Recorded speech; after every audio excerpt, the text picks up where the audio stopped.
And okay, things were changing all the time. It was quite busy where we were up because where the Forestry College house is now and things like that. That was the hub of what Abbeycwmhir Forest was doing.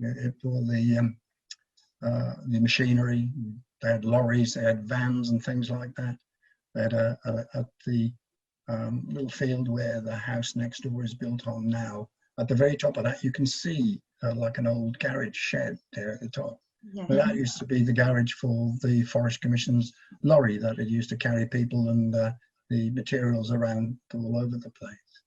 And then down below that, there was a petrol pump. There was various sheds and things like that where they kept all the materials and things.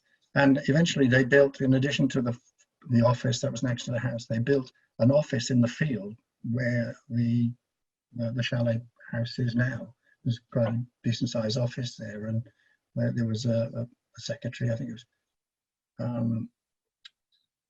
who worked in there as well.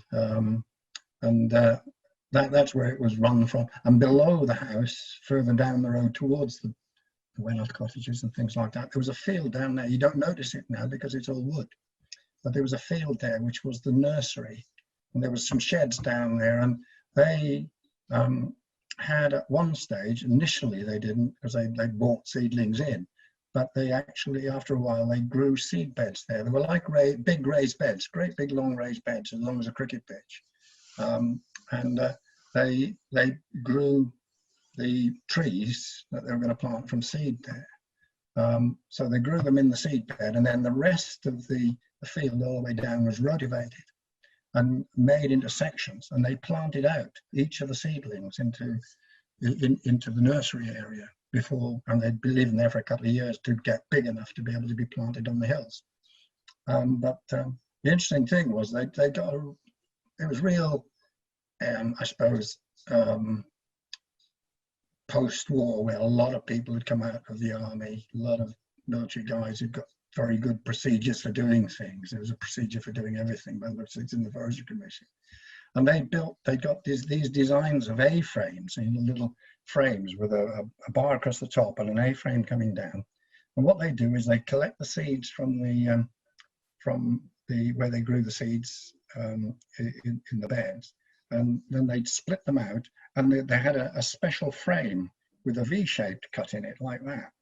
What we're done, and they drop a little seedling in each one of those V's, and there was a clamp mechanism that clamped that shut then, and they could hold the whole row of plants up in one go, and they got a way of actually cutting.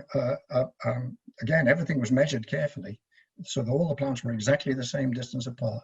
And then there was a mechanism on the board as well that when they put it down onto the soil, that it was the right distance away from the plant the other side. And very quickly they could just push all the soil together on that, lift the frame out, and you'd got a full row of seedlings planted without hardly damaging or touching them. And then immediately put it back on, they'd do the same thing, and they'd work their way down the field and fill the whole field up with plants, leave them there for a couple of years to be ready to be put out. And the thing I think that you can lose sight of sometimes is that when you look in the forests all the way over those hills, you don't realize that every one of those trees was planted by a man with a mattock, who dug a hole, pulled a chunk of soil forward or clod forward, put the plant into it, plodded his way through under the next one. And when you look through it, it's hard to believe the amount of effort that they took. Okay, on some of the hilltops up behind the Wenoff Hill, up behind you there, it was wet on the top there, and what they did there was they'd actually use a big plough on a caterpillar, and they'd make a long turf when they'd throw the soil over, and they'd plant the trees on that. That was quite interesting. And we used to go out, and for example, when they were ploughing on the top, we used to have a ride on the caterpillar with, I think it was Reg Hope, who used to live in St. Harman, who used to drive it. And that was a beast in itself. The caterpillar was, I think, had been regenerated from some ex-army engine or something like that. It's called a Fowler. And to start it, there wasn't no batteries or anything like that. It had a little donkey engine that you put a cartridge in, and you locked it up, and then you struck the cartridge. So in other words, you shot a charge into it that threw the engine over and hopefully would start the engine. It was a remarkable machine.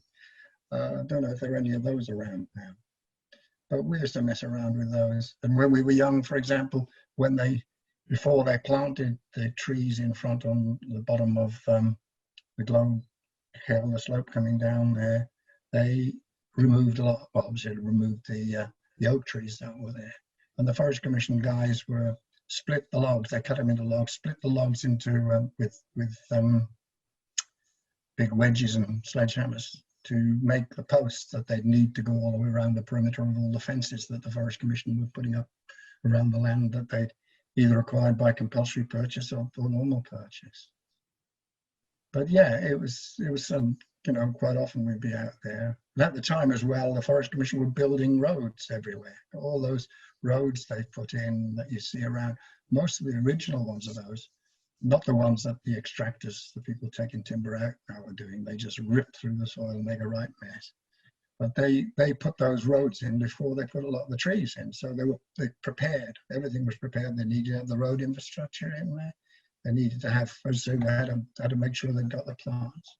And so there were teams of people kind of building the roads, kind of with graders and caterpillars and things. And there's quite a lot of work there. And they'd be blasting through the rocks as they were going in front of our house. And they'd be blowing the whistle to tell people to be aware they were just about to blast.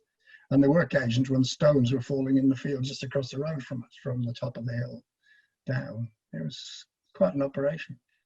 As well as that, there was a lot of work for people during that time. It seems, I don't know where they came from, all of them. They weren't all immediately from the Abbey. They were from Reda, Pantador and places like that and places around. But in addition to planting the trees, obviously you had to prepare the land. They were planted in, I think, what do they call them?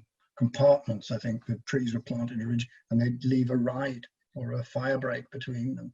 And the fire break, somebody would have to plough the fire break or make that such that it wasn't good for a fire to leap across and things. So there was a lot of work going on. And then they had to weed the trees when they planted them when they were very small. There were teams of people who'd be going around spending weeks and weeks and weeks kind of weeding sections and things like that of the trees that were young.